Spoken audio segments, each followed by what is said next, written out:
why it is worth it for them to do it, not simply because they owe you. Or, and I know you and I are both very much aligned on this, your years. I've been doing this for 20 years. That isn't a reason, that isn't necessarily a green card that says, okay, then that means you're worth X. You have No, to. and frankly, the people who use years of experience, and I shouldn't say you, but I'm one of them. I'll let you declare yourself. But I'm one of them. I mean, I find that those of us who use years of experience as a qualifier are often the first ones to sometimes use ageism as a reason why they're not getting hired. And if you're leading with age, when it doesn't go your way, you can't be upset. Say that again. I think that is like $1 million moment right there.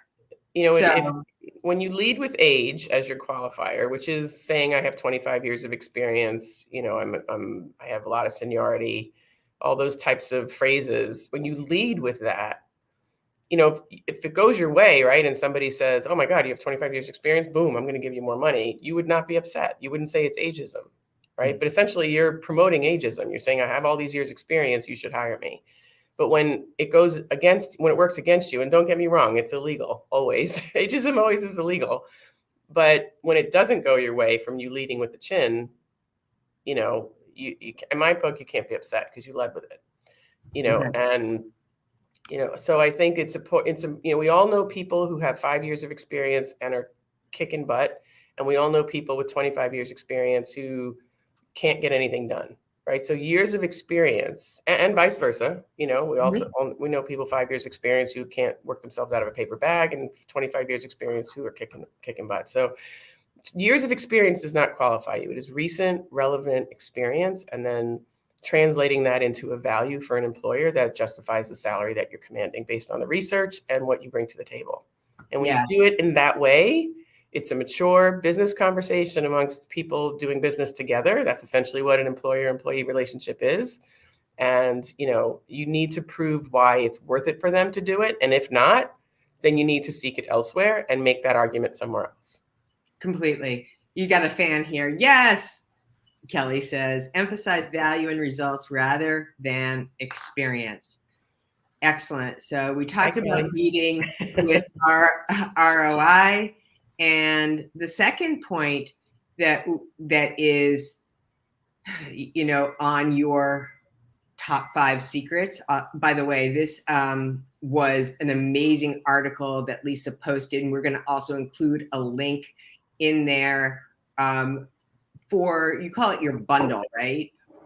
I have a salary negotiation bundle that you were so kind to ask about, and I gave you a link for that. Excellent. So we're going to get that. We're going to get that in the chat in a moment. So the next point is this opportunity to play Sherlock Holmes, right? Uncover why they're hiring remotely, and explain why that matters. What is that all about? Yeah, I mean, this is one of those searches, or like you say, sleuth moments that you may not get an answer to, right? And it may not be as obvious as oh, it's COVID, right? Maybe some positions before COVID were going remote, and we've been helping people be able to leverage that, or how to talk about it, or when to talk about it. So that's been happening, I think, at the executive level set or the senior level set even before COVID. I think what COVID has done is now made it available to everybody. So what you want to do is do your best to try to figure out if it's, not COVID only reasons. Is it because it's an international type of role and they've realized it doesn't necessarily matter, or, where you're sitting, or are you serving a particular market that, is going to be up at 2 a.m, Central Time most of the time. And so therefore there's no point in you being in an office. Figure out whether it's through the conversation on the interview or any outside research you can do, I would try to get an idea of why it's remote.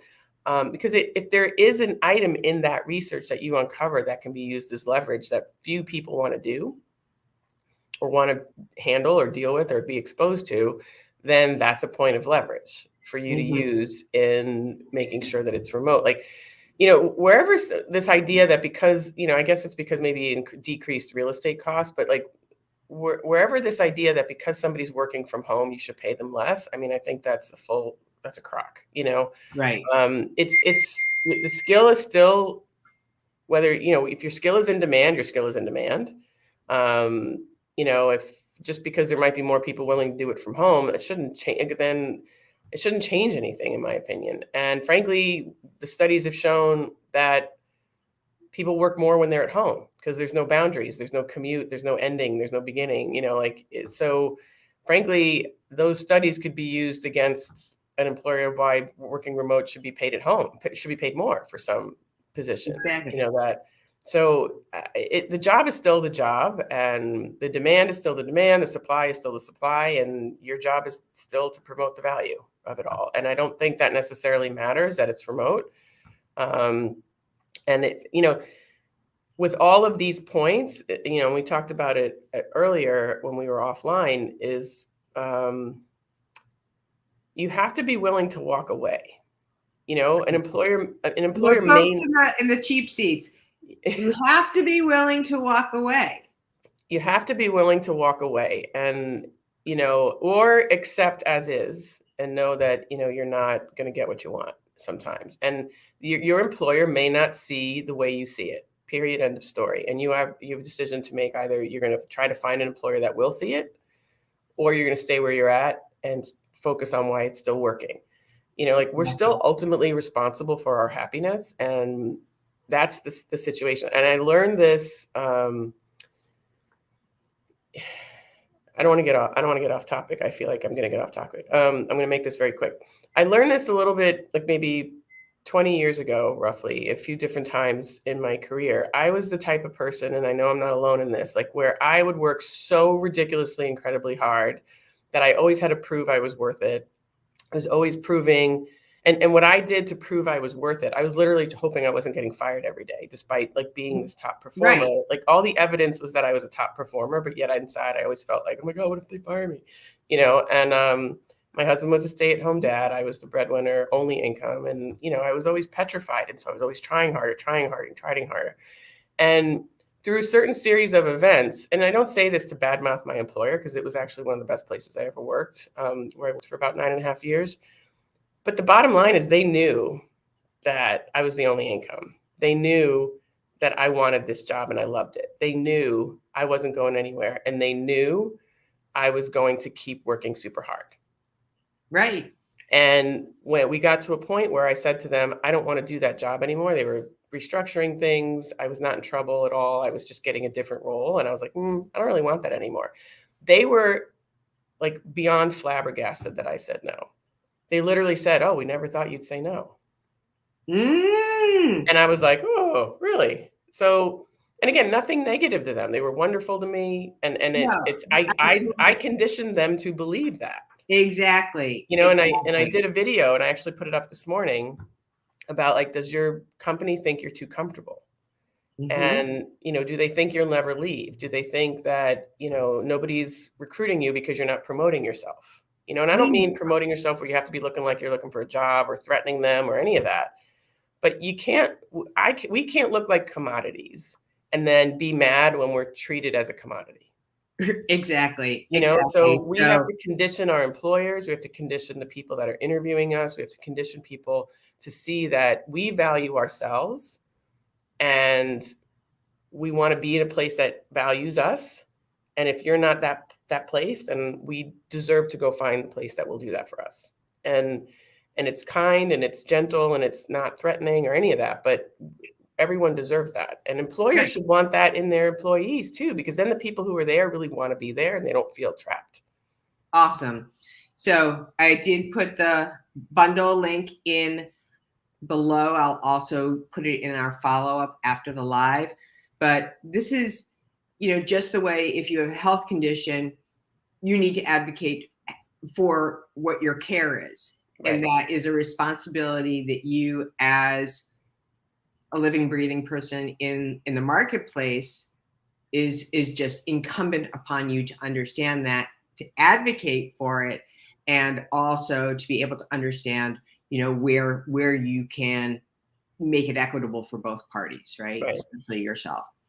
Number 3. I love this one. I love this one. I love this one because this is a global world. Yeah. And so explain a little bit more about what this tip is all about. Yeah, sometimes individuals just look at like salary information or trends on their local economy, and if what's being found in that local economy serves you, then great. You don't necessarily need to go any further. But if you're seeing that it's not working locally, because there's different economies locally, despite what's being put in the media, right? And you may, especially with this remote type of work and things like that, you may be able to look elsewhere and not have to move, but still be able to, serve a different marketplace that might be paying more. They have, fewer local people to do the work. So those employers are looking globally. So you can be the employee that they find, outside of their local market. And I think, having run a remote business for the last, 13 years, and even working remotely, even the last 15, 16, the last 2-3 years of me working, I was remote for some of it. It literally opens up the world. And I don't know, it starts to offer so much more hope, in my opinion, because when the world is where you're, fishing, it's just a matter of time before you find what you need. If you're looking in this tiny little town, right, and it's not working, it can be really stressful, right? But we don't have only that nowadays. Like, you can look in the next town, you can look in the next state, you can look, in a tri-state area, you can look, in the next, the opposite coast. I mean, I have, clients and friends who, want to do most of their work from, in their time zone, 6 a.m. to noon. So then they start looking for work in the time zones where they start work at 9 is their 6 a.m. or they're, where they start work at 10 is their 6 a.m. and they can start early and be done by noon, but that's 4 o'clock somewhere in the world for them. And,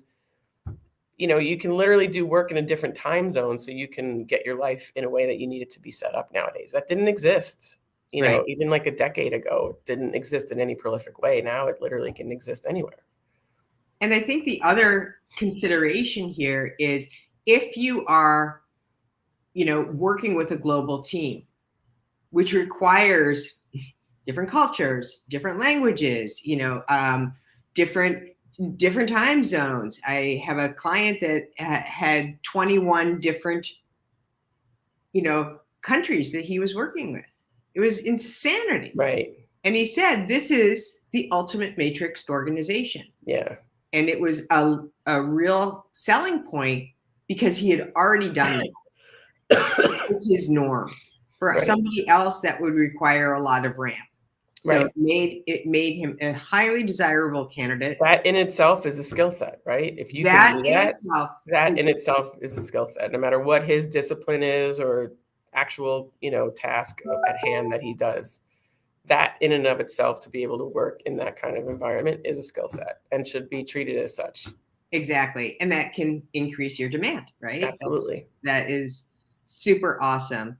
Number 4 is Kelly's favorite point. So I'm like super excited to bring this up just for you, Kelly, is honing in on skills and results, right? Speak more to that specifically and what that sounds like in an interview, even in a networking conversation. What does that mean? It's being able to articulate that you have delivered on certain points that the employer is looking for, or just, and if it's a networking conversation, it's just, in general, having a succinct, say that 5 times, having a succinct story to tell about what your most relevant or biggest win, and the win should be what you want to keep doing. That's right. I have to tell you, like, so it's a little bit of a side note, but sometimes people are pontificating about something that they did that was truly amazing, in their career, but they don't want to do it anymore. And then they're like, I can't believe everybody keeps calling me to do this. It's like, well, that's all you keep talking about. And it's listed first on your LinkedIn profile. And it's like the second bullet on your resume. Well, why do you think they're going to call you about that? Right. So sometimes, you know, even if it's our proudest moment, it may need to be buried a bit or put in the back of things and then put in the forefront, even if it's not your proudest moment per se, but it's something you're still proud of, obviously, but it's what you want to keep doing. You have to advertise what you want to keep doing and not just put forth like your most, famous story, but it's something you never want to do again. And that happens as you get over 40, there's things you're amazing at and you never want to do again. And it's up to us to figure out what that is. So then we can rearrange the marketing accordingly to attract based on what we want to do. And I'm going to raise my hand and say, please inventory your skill sets. Yes. And understand, what you want to keep and what you may want to discard. Right. I have a lot of clients that say, I'm a builder. I'm a builder. So then you're going to lead with your scaling stories. Right. That's it makes it so much easier for that message to be not only succinct, but like building in the value. I've scaled here, I've grown here, I've done this, my team I retain. So, I'm an architect. So let's hear about that.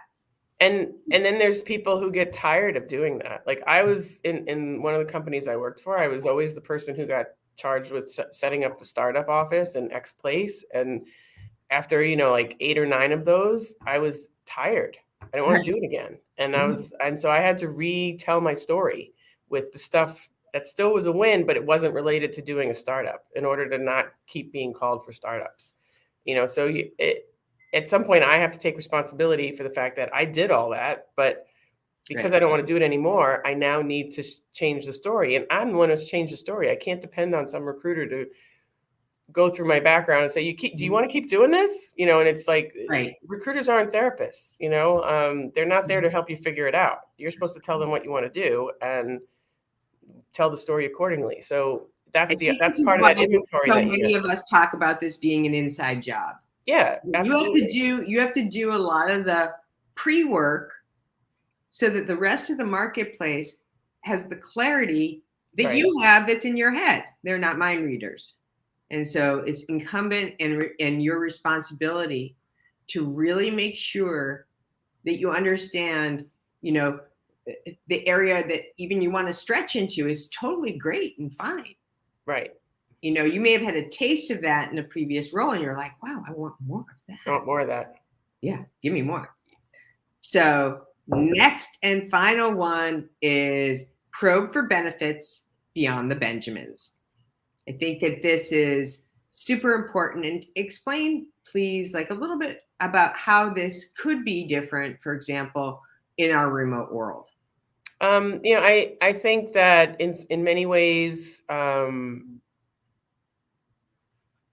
if it is a situation where you're being paid less to work at home, and that sometimes is going to happen, maybe you have to look at, I know when I first went from working from in an office to home, over a decade ago, I felt like I got a raise because I wasn't paying for work clothes, dry cleaning, wasn't the commuting. And because you're stressed out from the commute and not being home and all the things like, then the screw it, I deserve it purchases because you're stressed out. Like, all that budget, like kind of like therapy. Yes. Yeah. Right. So like it all, like when you eliminate all that, all of a sudden I had a few $10,000 raise because I wasn't spending all that, plus the taxes on top of that. Right. So, and then look at what's the quality of life? If you're able to not work between 3 and 6 to deal with your kids, and then you're fine getting back on at 9 o'clock for a couple hours, great. Maybe the remote then could work, even if they're really inflexible about paying you the same or more, despite it being remote. Sometimes there's tuition reimbursement, advanced education, that's all paid for. It's not a given every place that you're going to get that. There's wellness perks now. People are paying for gyms. They're paying, for different, massages. They're paying for those types of things because they view it as a wellness element for, keeping you ready for work. But at the same time, if the benefit is your health, then it's a win-win. So, I would look at, maybe it's the nature of the work. Maybe it's, who you're working for in some cases. So there's different trade-offs that everybody makes. There's not one perfect package ever. Even if it does seem like you got everything and too good to be true in the beginning, give it 6 to 12 months and you'll be unhappy about something. I mean, that's just the way it works. So the key is, what are the trade-offs, and when you start to really make an inventory, to use your analogy earlier, of what you want and what you don't want in a job, and you start doing your search based on that list, you'll be able to say, I don't want this, I do want this, I'm willing to concede on this because it has this I absolutely will not concede for any amount of money. And then you're able to make those decisions. And that's when you get to a point when you're negotiating that you have leverage and you have that walk away point, because I was going to say those are great. You have to outline it. Exactly. And, and frankly, that's one of the things we put in the bundle, not from a pitchy standpoint, because you can do this on your own too. But if you wanted a guide, we put like a comparison sheet together, and, you being able to compare things, pros and cons.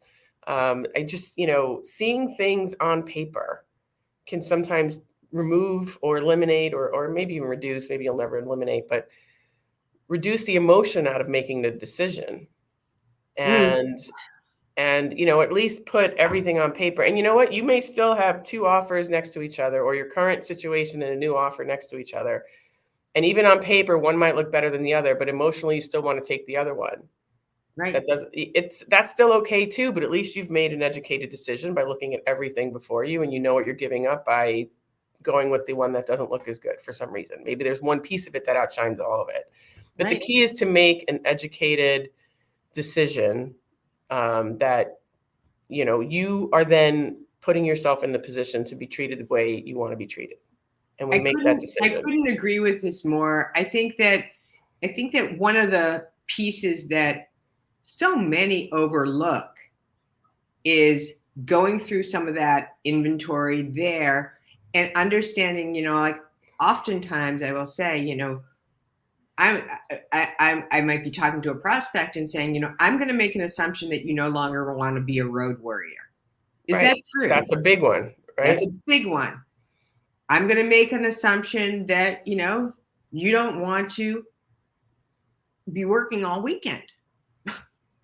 So this is super important, because even though you might understand it up here, there's a lot of stuff up there, let's face it, and between the ears. So get it out on paper so that you know that, thank you, Melissa, that there is an opportunity to kind of filter from the very beginning.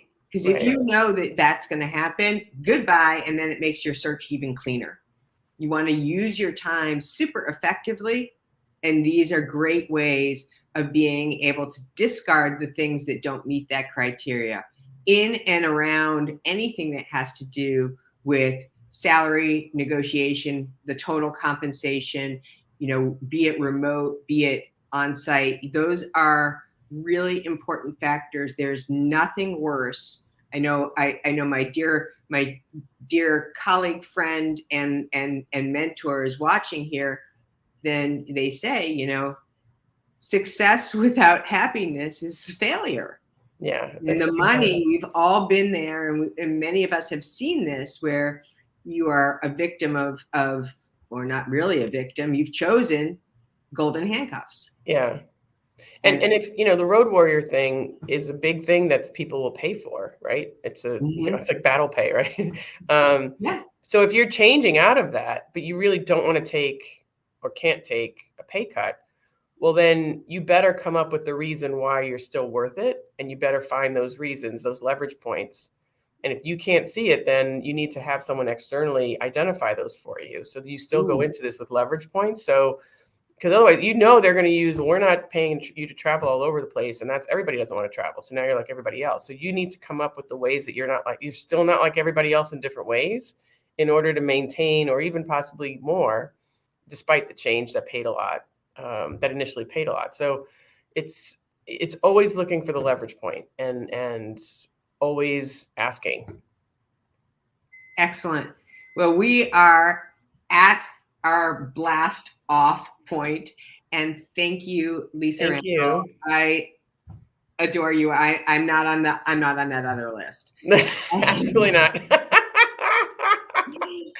And thank you so much for being here, and also thank you for your continuous expertise in this area, a leader in the career space. Chameleon Resumes. Go check Lisa out. If you are not following Lisa Rangel, oh my gosh, change that now.